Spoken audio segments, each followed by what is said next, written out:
आज बहुत दुखर कथा आमर बेलपाड़ अंचल लगिकी आमर एमसीएल अच्छी कोयला खनि एमसीएल कोयला खनि अच्छी ओपीजीसी अच्छी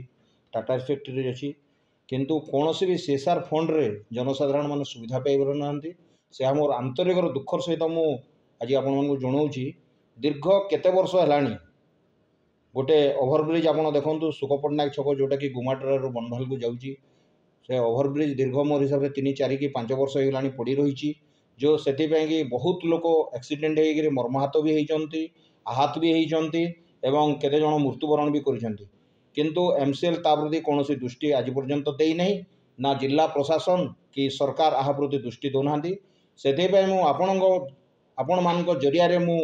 चेताइबा चाहे एमसीएल कर्तृपक्ष को एवं जिला प्रशासन को कि जदि आगामी दिन में जनसाधारण सुविधा कर दिया न जाए एवं रास्ताटा को जदि संपूर्णकरण ओभरब्रिजटा कर दिया न जाए ताहले आगामी दिन में गोटे बड़ धरण आंदोलन पंथा ग्रहण कर।